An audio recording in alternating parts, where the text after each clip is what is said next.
My daughter was waving at me with a big smile on her face when the train was leaving. It's been about 2 months since she has last seen my husband. She must be really looking forward to visit him. I sent a message to my husband just as my daughter got on the train, and then I guess about 4 hours after I got home, my daughter called me. I had told her to call me when she arrived. I assumed it was that report. "Hello, Sarah.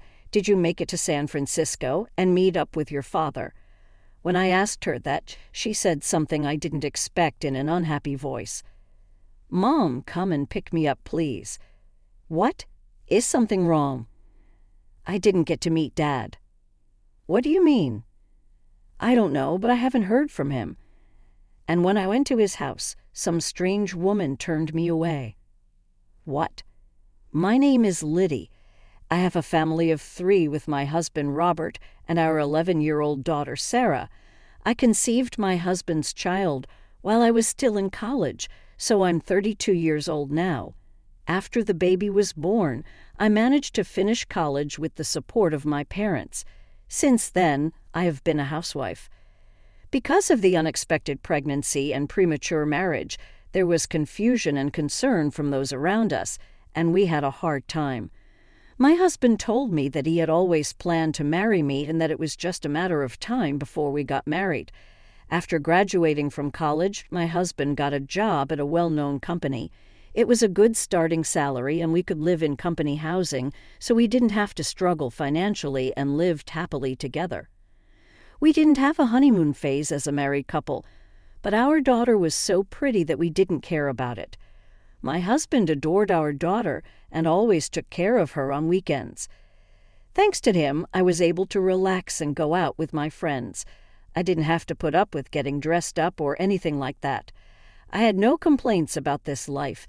The days passed by in the blink of an eye, and my daughter went on to elementary school. By that time, my husband had been working for the same company for about 7 years and had been promoted. He had more responsibility and came home later and later, but on weekends we went on family road trips and made many memories. We spent many happy days like this. I thought that these happy times would continue for a long time.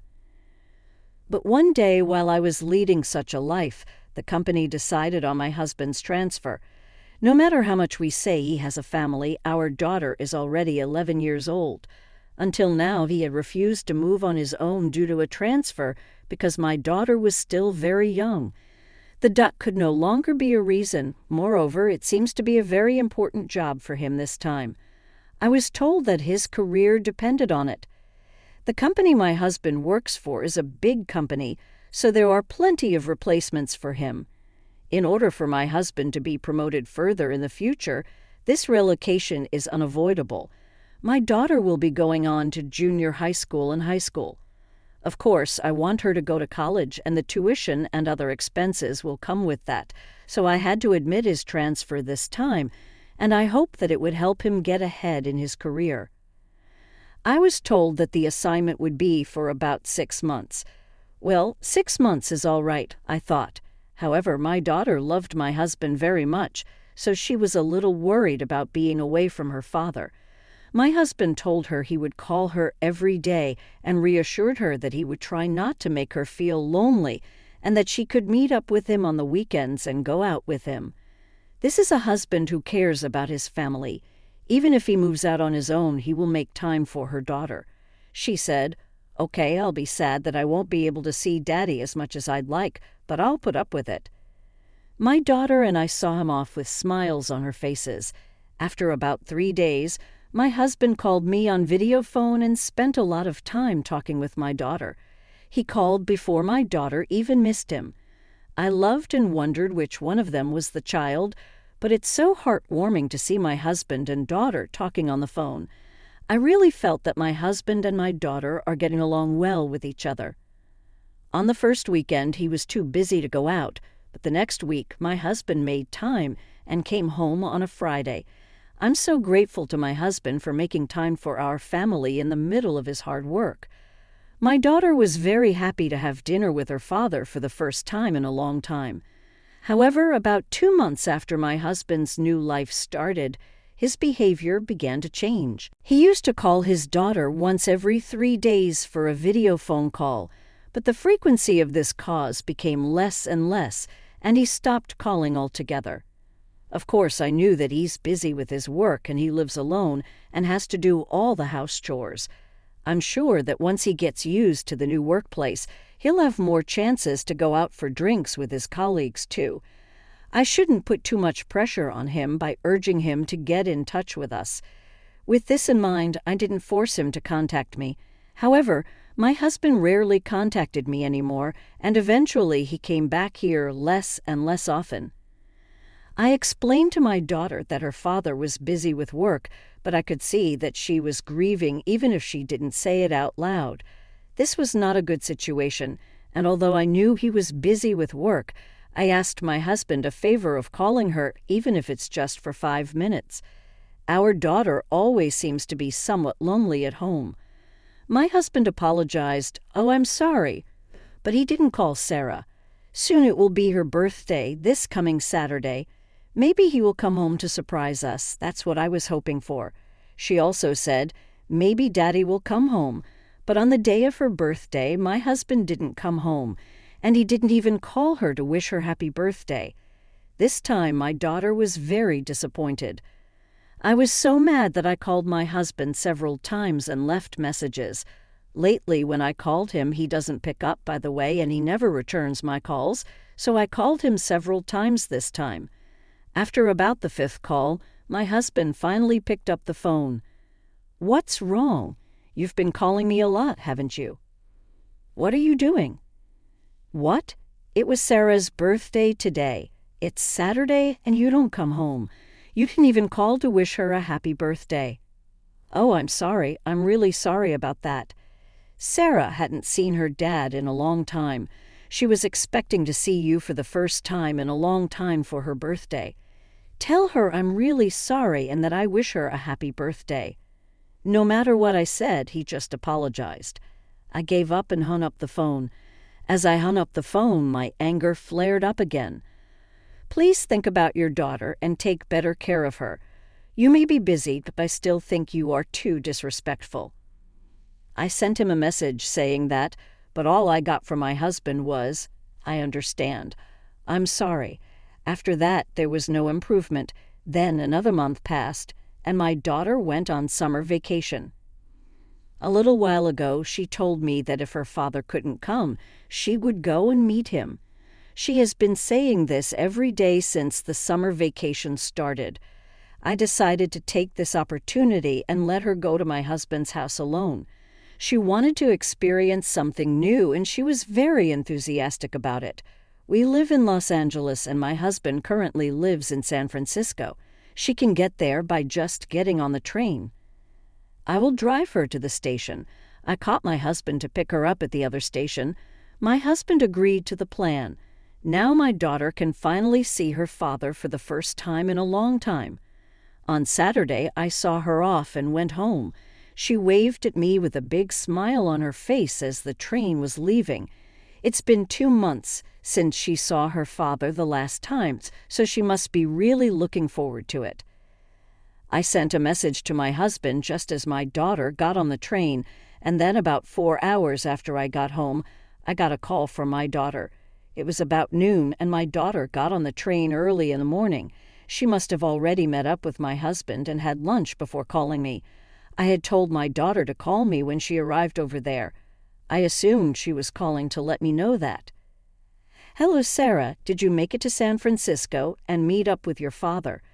When I asked her that, she made an unexpected comment in an unhappy voice. "Mom, pick me up right now, please." "What? What's wrong?" "I didn't see Daddy." "What do you mean?" "I don't know, but I haven't heard from him. And when I went to his house, some strange woman turned me away." "What? What did she just say?" "No, first of all, I have to pick up my daughter as soon as possible. Where are you?" "I'm back at San Francisco Station, then going into a fast food restaurant somewhere and kill some time." So I got into the car and headed for the station. There, I hardly bought a ticket and got on the train to San Francisco. When I finally arrived, my daughter looked at me and was about to cry. We went to a cafe near the station. She was depressed, so I ordered pancakes, which are famous in this area. When the pancakes came out, my daughter's face lit up a little. She seemed to enjoy the pancakes and looked a little calmer. Then I asked her what happened. According to her story, she couldn't get in touch with my husband at all when she arrived at San Francisco Station. She waited for about 30 minutes and he didn't show up. So she decided to take drastic action to go to his home by herself. Well, I had given her my husband's home address in case something happened. She's a Gen Z girl who uses her smartphone more than I do, so she was able to find her way there in no time with a map.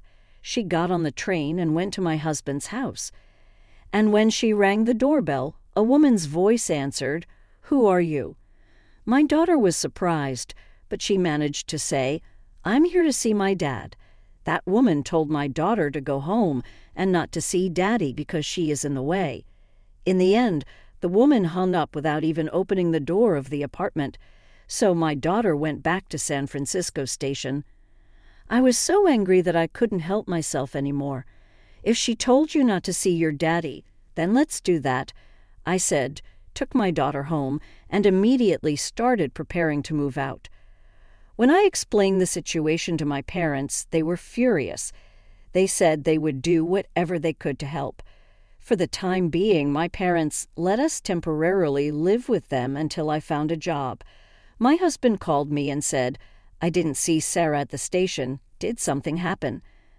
I guess his adulterous woman didn't tell my husband that she turned his daughter away. No, because there was no word from my husband on my daughter's phone when I went to pick her up. I doubted my husband even went to the station. I was dumbfounded and decided to let it slide anyway. Sarah got sick on the way there and had to turn around. I replied that I had just finished at the hospital and that I was sorry I couldn't call them. My husband replied, "I see, I understand." I ended the exchange by replying that I would call again if anything else happened. I was pissed off because it was so obvious that he was just pretending to be worried about me. Well, this car is going to hell, so I'll leave him alone for now. After that, I was ready to punish my husband. I first sent his belongings to his address. Then I received the results of the investigation I had ordered from the detective agency available. I sent the proof of the affair along with a content-certified letter to my husband's workplace. A few days later, everything must have arrived. My husband called me like a demon. "Okay, what are you doing?" "Oh, what? I just thought I'd let you all know what you've been up to." "You gotta be kidding me. We're in the middle of a big problem here." "Of course it is. That's what I was trying to do. And I can't believe you're sending me my belongings to here. I don't need your stuff, and I don't pay rent anymore." "What?" "Sarah, and I moved out of that apartment." "Oh, you left that rental apartment. When did you leave?" "About a month ago." "What? Then no one lived there for a month, and we still had to pay the rent." "Well, that's true, but it's in your name, so it's none of my business." "No, you're about to be 2 months behind on your rent, and you're about to get evicted." "Is that why I've been getting calls from an unknown number lately?" "I mean, we'll be in trouble if we lose that apartment. Why don't you just continue to live in San Francisco?" "You sent a content-certified letter to the company. I'm in big trouble because they found out about my affair. They're going to call a replacement from headquarters right now and move me back to Los Angeles. So if you send me all this stuff, it would be hard for me to go back to Los Angeles. And it's even worse that I don't have a home there." I almost laughed because the plan worked better than I thought it would, but then I called my happy mood and said, "You've hurt Sarah and me so much that you're going to have to pay the price. And it's not over yet. I'm going to demand the divorce, and I'm going to demand alimony and child support." "Oh no, let's just go through the lawyers and get this over with." I said that and hung up the phone. After that, I hired a lawyer, and everything proceeded as I had declared. The divorce was finalized without incident, and alimony was claimed against my ex-husband and the adulterer. I also asked for the child support from my ex-husband.